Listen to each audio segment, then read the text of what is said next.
우리는 지금 끝이 보일 듯 하다가도 다시 막히는 코로나19의 어둡고 긴 터널을 지나가고 있습니다. 오미크론이 감기 수준이 되어서 이제 끝날 거다 그런 얘기도 있지만, 또 다른 변이가 나와서 또 우리를 괴롭게 할 거다 그런 얘기도 있습니다. 피할 수 없으면 즐기라는 말도 있습니다만, 코로나19의 대명사인 마스크 착용이나 여러 사람이 모이지 못하는 거 즐길 사람 별로 많지 않을 거예요. 이렇게 코로나19가 우리를 힘들게 하다 보니까 어떤 사람은 이제 코로나19가 지나가면 우리에게 행복과 기쁨이 몰려올 거다 이런 생각하는 분들 아마 있을 겁니다. 정말 그럴까요? 그렇지 않다 하는 게 답이에요. 코로나19가 전대미문의 아픔과 고통을 우리에게 안겨주고 있지만, 그것이 해결된다고 해서 우리 삶의 문제가 해결되는 것은 결코 아닙니다. 코로나19에 가려서 보이지 않던 이런저런 문제들이 다시 우리를 어렵고 벅차게 할 것이기 때문에 그래요. 참 목사님 상당히 비관적입니다. 그럴 수 있는데요, 전혀 제가 비관적이지 않아요.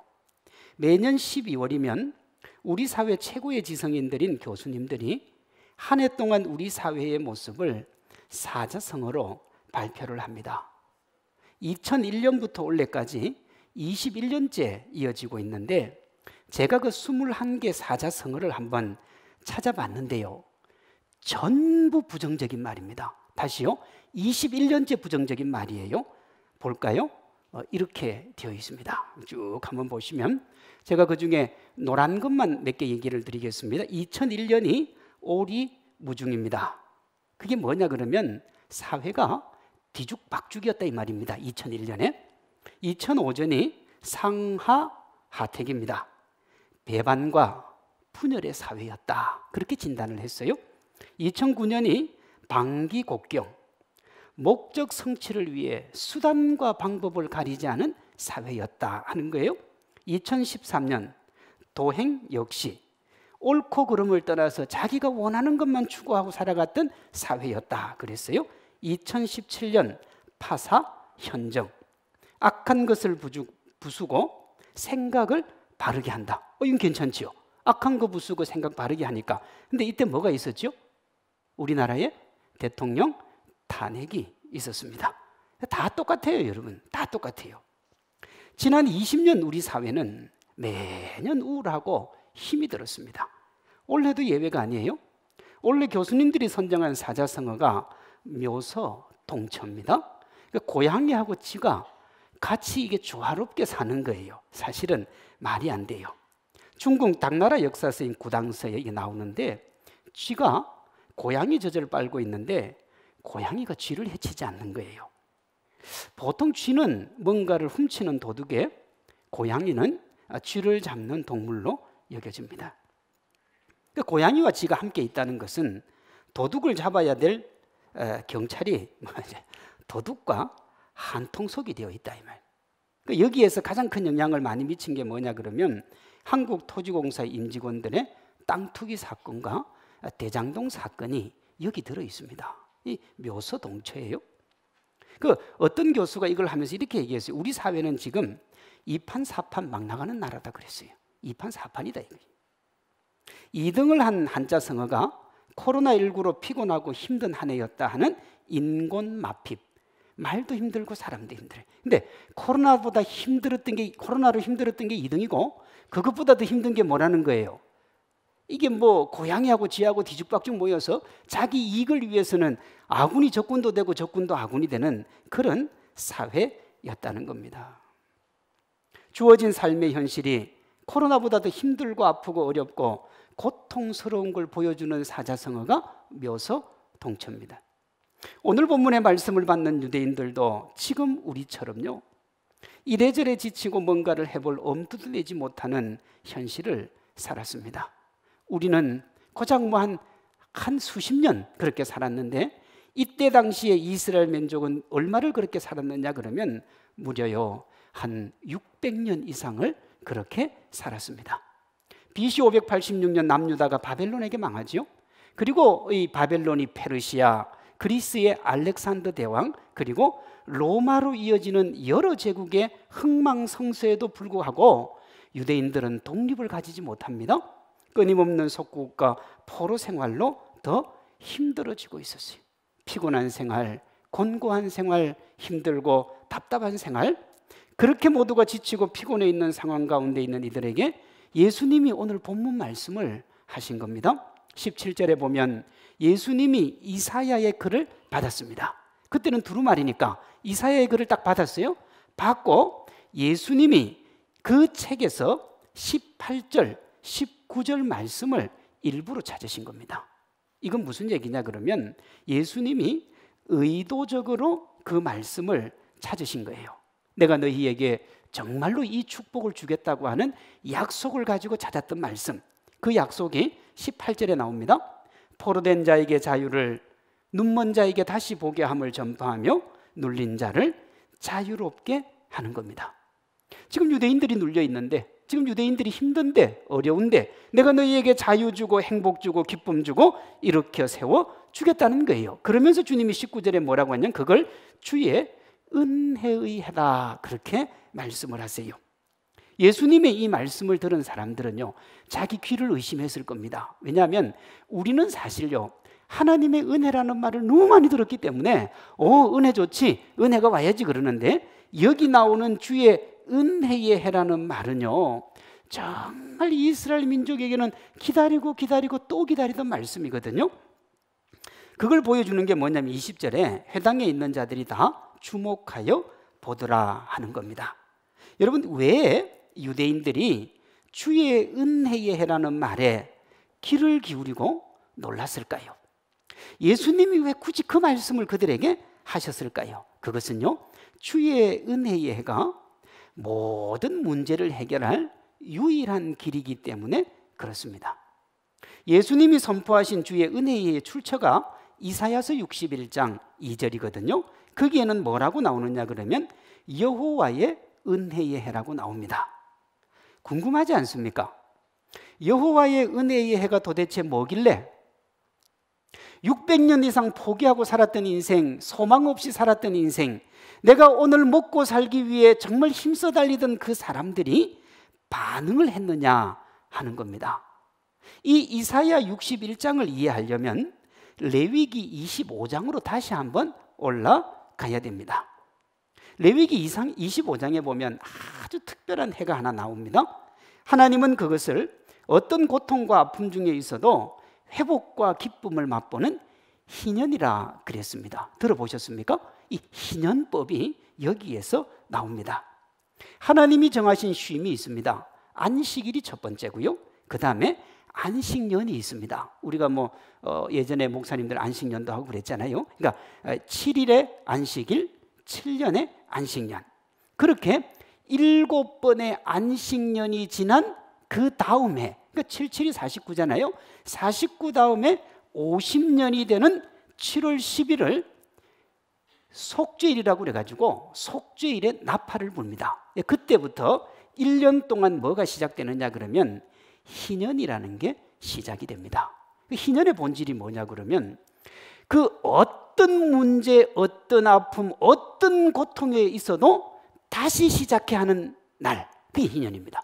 다시요, 어떤 아픔과 고통과 슬픔과 절망과 좌절이 있어도 다시 시작해 하는 은혜가 있는 해, 그게 희년이에요.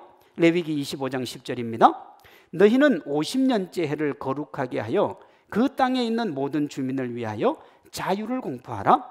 이 해는 너희에게 희년이니 너희는 각기 자기 소유지로 돌아가며 각각 자기의 가족에게로 돌아갈지며 그랬습니다. 그럼 우리가 이제 희년의 배경을 좀 알아야 되거든요. 이스라엘이 출애굽을 한 후에 가나안 땅을 정복하고 이 여호수아가 땅을 배분을 하죠. 12지파에게 골고루 배분을 합니다. 그리고 12지파의 족장들은 자기 지파에 있는 사람들에게 땅을 골고루 배분을 합니다. 그러니까 처음 땅을 배분받았을 때는 누가 더 부자고 누가 더 가난하고 그게 없었어요. 똑같았습니다. 그런데 이런저런 인생을 살다가 보면 돈이 필요해서 땅을 팔 수가 있잖아요. 땅을 다 팔고 나서 빚을 질 수도 있고요. 그 빚을 갚을 수 없을 수 있습니다. 그때 당시의 자녀를 노예로 팔기도 하고 자기가 노예가 되기도 했습니다. 이렇게 되면 시작은 공평했을지 몰라도 시간이 지나면서 부익부 빈익빈의 현상이 일어나는 거예요. 어떤 방식이든 신분사회가 만들어진 겁니다. 인류의 역사를 보면 사람이 사람 위에 군림하고 어떤 이는 그들 아래에서 압제당하는 것을 당연하게 여기고 살아왔습니다. 그런데요, 하나님은 그걸 싫어하셨어요. 하나님의 형상인 인간이 인간 위에 서거나 하나님의 형상인 인간이 인간 아래 서는 것을 하나님이 싫어하셨다고요. 그래서 만든 것이 희년제도입니다. 50년마다 다시 시작하라는 겁니다. 50년째 속죄일 날 양강나팔 소리와 함께 자유가 선포되면 사람들은 그가 어느 자리 어느 곳에 있든지 50년 전에 내가 받았던 그 땅으로 돌아가는 거예요. 다시요, 50년 전에 내가 받았던 땅이요. 다시 레위기 25장 10절입니다. 이 해는 너희에게 희년이니 너희는 각각 자기의 소유주로 돌아가며 각각 자기의 가족에게로 돌아갈지니라. 자, 한번 생각을 해보세요. 아버지가 가난하고 힘들고 어려워서 재산을 다 팔고 내가 힘들고 어려워졌어요. 그러다가 자기까지 노예가 되었습니다. 부모님을 떠나서 먼 곳에서 노예 생활을 하던 어느 날 7월 10일에 속죄일에 양강나팔 소리가 들립니다. 그때 자기가 하던 일을 내려놓고 집으로 돌아갑니다. 주인이 못 막아요. 하나님이 정해놓은 법이기 때문에, 하나님이 건드리지 말라고 한 법이기 때문에 집으로 돌아갑니다. 속죄일의 나팔 소리를 듣고 집으로 가니 이미 부모님도 와서 음식을 준비하고 있습니다. 지금까지 겪었던 서러움이 한순간에 사라집니다. 답답했던 삶의 눈물을 훔치며 새로운 희망의 내일을 준비할 수 있는 거예요. 이것이 하나님이 그의 백성에게 다시 한번 회복하게 하시는 은혜의 해 희년입니다. 희년요.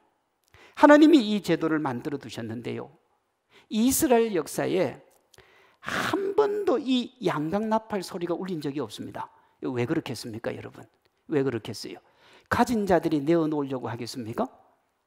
50년 전에 내 부모가 이 땅을 샀는데 그거 내어놓을 사람이 누가 있습니까? 그러니까 양강나팔을 불 수가 없는 거예요. 소외되고 가난한 사람이 불고 싶어도 불게 해주지 않은 거예요. 그렇게 출애굽을 하고 가나안 땅을 얻었던 그 백성이 예수님이 오시는 그때까지 한 번도 이 얘기를 선언한 적이 없는 거예요. 그런데요, 예수님이 공생애를 시작하시면서 이 희년을 선포하신 겁니다. 21절이요. 이에 예수께서 그들에게 말씀하시되 이 글이 오늘 너희 귀에 뭐 했다고요? 응하였느니라 그랬습니다. 한 번도 울린 적이 없는 양강나팔이 울린 거예요. 인생은 울리지 않으니까, 자기가 가지고 있는 거 자기가 먹고 자기 욕심대로 살아가니까 우리 주님이 이 땅에 오셔서 주님이 정한 그 법을 주님이 울리신 겁니다. 이 자유가 선포되었다는 것은 이제 과거의 그 어떤 것도 그의 현재와 그의 미래에 영향력을 미치지 못하게 하겠다는 겁니다. 과거와 무관하게 다시 시작하는 거예요. 이사야 61장 2절 3절은 이렇게 말합니다.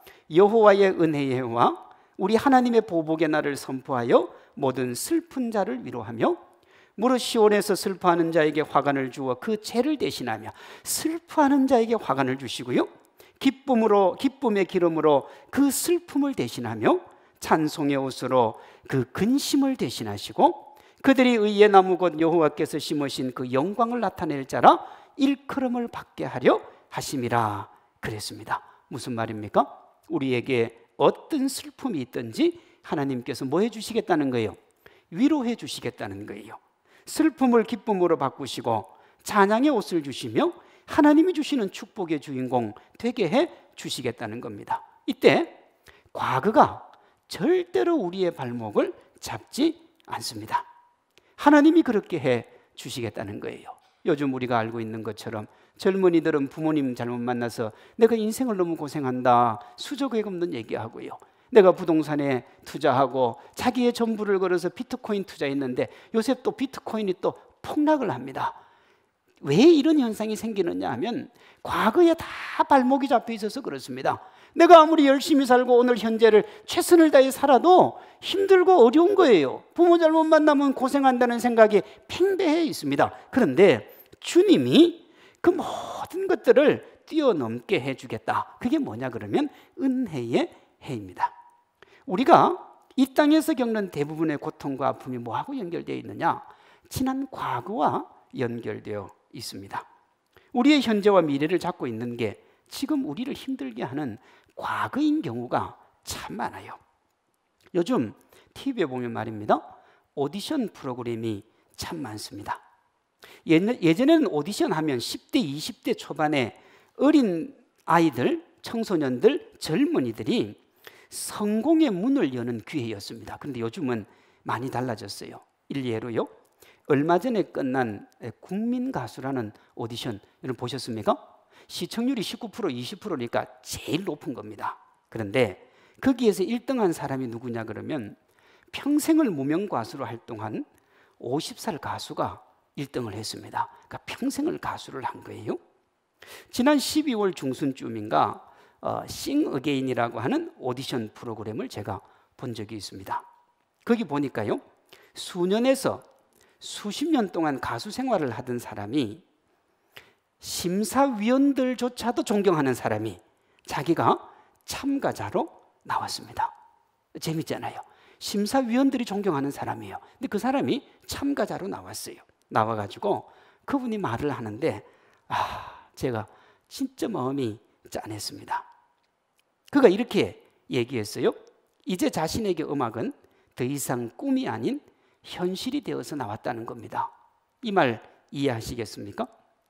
꿈이 아닌 현실이 되어버렸다는 말의 의미는, 예전에는 먹고 살기 힘들어도 그것이 꿈이어서 힘겹게라도 그 길을 걸어왔는데, 나이가 들면서 책임져야 할 영역이 많아져서 이제는 꿈이라는 이름으로 계속할 수가 없다는 거예요.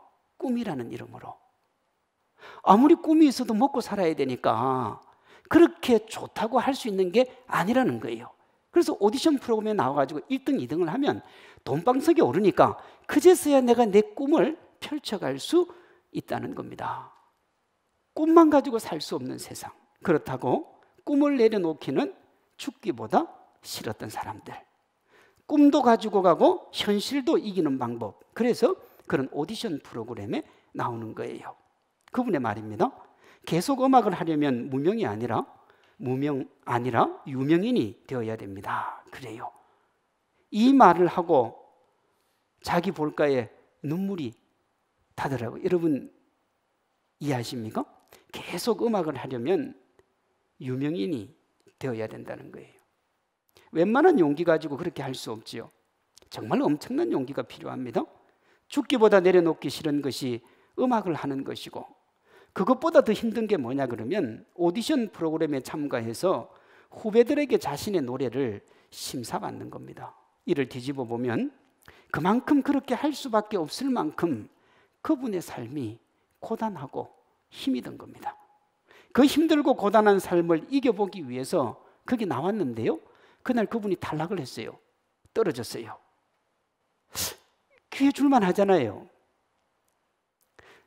정말 자기들이 존경하는 선배가 나왔으니까 점수를 줄만 하잖아요. 그런데 떨어졌어요. 현실은 냉정합니다. 이분만 그렇습니까? 아니지요.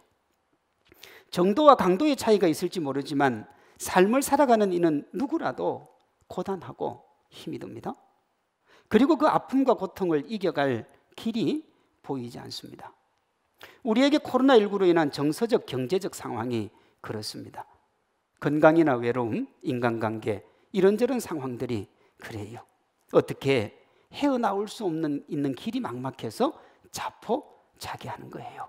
이 말이 오늘 너희 귀에 응했다 하는 예수님의 선언을 통해서 자유와 기쁨, 회복과 은혜를 받는다고 하는 것, 그것이 주님께서 선포한 은혜의 해입니다. 우리의 상황이 어떠하든지 간에, 우리의 모습이 어떠하든지 간에 하나님이 베풀어 주시는 사랑과 은혜요, 이런 겁니다. 앞에 예를 든 싱 어게인은 그 프로그램 얘기를 제가 조금만 더 하겠습니다. 거기에 정말 열심히 한 참가자가 한 명 있었는데 그 참가자도 낮은 점수를 받아서 탈락이 확정이 되었습니다. 정말 자기의 전부를 걸고 왔는데 탈락이 되었어요. 자기의 모든 것을 잃은 것처럼 자포자기하면서 정말 이제 모든 것을 뭐 이렇게 내려놓으면서 들어가려고 하는데 그 심사하는 심사위원 중에 한 명이 뭐라고 했냐면 내가 할 말이 있다는 겁니다. 그러면서 뭐라고 하느냐, 탈락이 확정된 참가자를 위해서 자기가 슈퍼 어게인이라는 걸 쓰겠다는 거예요. 그게 뭔가 싶어서 봤더니 슈퍼 어게인은 탈락한 사람 중 한 명을 살릴 수 있는 심사위원의 특권이고 그 혜택을 받는 사람은 특별한 은혜를 누리는 겁니다. 쉽게 얘기하면 떨어졌는데 그 사람이 다시 올라갈 수 있는 기회를 주는 거예요. 희망이 없었는데 그에게 희망을 주는 겁니다. 뭐하고 같으냐 그러면 이 패자부활하고 비슷한 거예요. 고등학생들에게 50문제의 퀴즈를 내고 맞추게 하는 그 도전 골든벨이라고 하는 프로그램이 있었습니다. 여기에 패자부활전이라고 하는 코너가 하나 있습니다.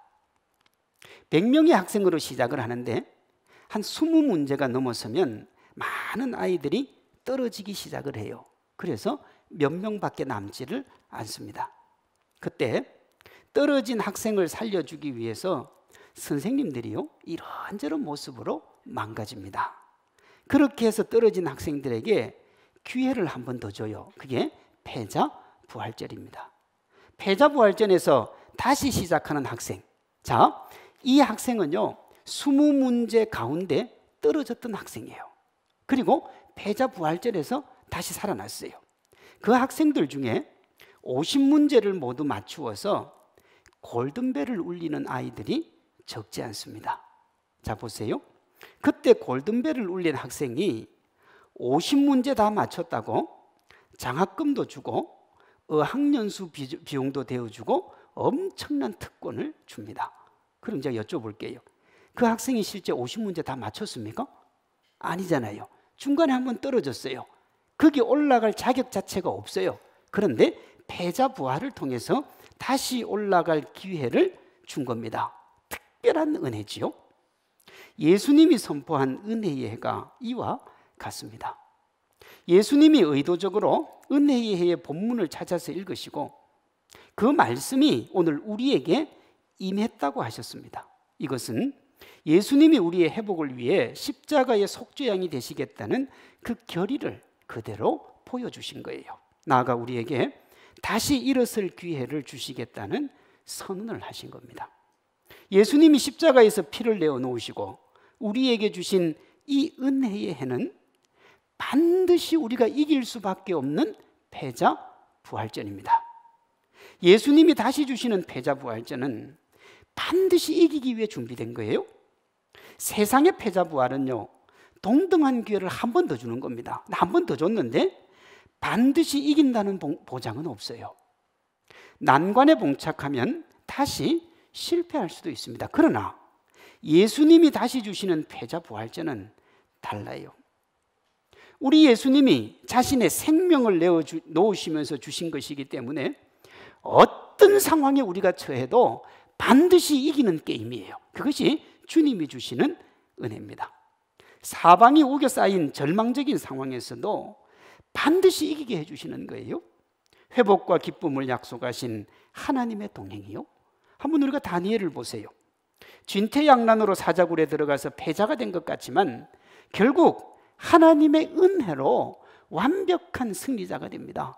여러분 사자굴에서 나올 수 없어요. 살 수 없어요. 그는 거기서 죽어야 돼요. 그래서 왕이 찾아왔잖아요. 다니엘아 다니엘아 불러요. 그 다음 말이 중요해요. 네가 믿는 사시는 하나님이 너를 살려 주시더냐. 그때 다니엘이 밑에서 뭐라고 그러냐 그러면 아멘이라고 그래요. 아멘이라고요. 예수님이 선포하신 은혜의 주인공은 바다를 만나면요 바다가 열리든지 바다 위를 걷든지 둘 중 하나예요. 모세는 홍해 바다가 열리는 축복을 누렸고 베드로는 물 위를 걷는 은혜를 누렸습니다. 이게 하나님이 주시는 은혜예요. 여러분 물은 절망이죠. 고통이고 아픔이에요. 그런데요, 하나님의 은혜가 있으면 거기에 길이 열려요. 2022년을 열면서 예수님이 우리에게 주의 은혜의 해를 선언하셨습니다. 누구의 은혜라고요? 주의 은혜라 그랬어요. 예수님의 은혜라 그랬어요. 이 말씀이 오늘 우리 귀에 응했다 그랬습니다. 그 내용이 뭐냐 그러면 상한 마음을 고치는 겁니다. 상해 있어요, 힘들어요, 아프요. 하나님이 그 마음 고쳐주겠다고요. 우리 속에 있는 분노, 절망, 좌절, 시기, 질투에 응어리진 마음을 하나님이 고쳐주시겠대요. 우리가 어딘가에 묶여서 포로로 살아가는 우리에게 자유를 주시겠대요. 우리를 묶고 있는 그 어떤 것으로부터도 자유롭게 해주겠다는 약속입니다. 돈에 묶여 있고 관계에 묶여 있고 이런저런 마음에 묶여 있는 그 모든 것으로부터 자유롭게 해 주시겠다는 거예요. 그 회복과 번성 위에 하나님의 영광을 드러내는 축복까지 주시겠대요. 이사야 61장 3절입니다. 무릇 시온에서 슬퍼하는 자에게 화관을 주어 그 죄를 대신하며 기쁨의 기름으로 그 슬픔을 대신하며 찬송의 옷으로 그 근심을 대신하시고 그들이 의의 나무 곧 여호와께서 심으신 그 영광을 나타낼 자라 일컬음을 받게 하려 하심이라 그랬습니다. 물론 이 회복과 번성에는 반드시 뭐가 들어가느냐? 경제적 풍성함이 들어가요. 희년법이 그 경제적 풍성함의 본질이기 때문에 그렇습니다. 자, 보세요. 77이 49년이 안식년이니까 그 해에 일을 하지 않습니다. 1년을 쉬어요. 그 다음 해가 희년인데요, 내가 예전에 뺏긴 땅으로 돌아가면 먹을 게 아무것도 없어요. 그러니 2년을 먹지 못합니다. 그리고 51년째 되는 해에 씨를 뿌려서 그 해 말에 추수를 해야 되니까 무려 3년 동안 농사를 짓지 못합니다. 그게 희년입니다. 아무것도 못해요. 3년 동안 먹을 것이 있어야 되는데 어떻게 삽니까? 쉽지 않지요. 여러분, 코로나19가 22개월을 지나가고 있습니다. 2년이 채 되지 않았는데 먹고 살기 어렵다고 아우성입니다. 전 세계에서 먹고 살기 어렵다고 아우성치는 가장 심각한 나라가 어딘 줄 압니까? 여러분, 그게 대한민국인 줄 알고 있습니까? 우리나라 사람들이 제일 먹고 살기 힘들다고 아우성이에요. 올 11월 18일에 미국의 여론조사 기관에서 전 세계에서 가장 잘 사는 나라 17개국의 성인 19,000명에게 삶을 의미 있게 하는 게 뭔가 하는 질문을 던졌습니다. 대부분의 나라가 1등이 가족, 2등이 자녀들이었습니다. 대부분의 나라가요. 그런데요, 가정이 아닌 나라가 있었어요. 그 어딘 줄 압니까? 대한민국이요. 우리나라는 가정이 아니에요. 삶을 의미 있게 하는 게 가족이 아니에요. 우리나라 사람들은 삶을 의미 있게 하는 첫 번째로 물질적 풍요를 꼽았습니다. 정말 심각한 나라예요. 이 우리나라예요. 우리나라만 그랬어요.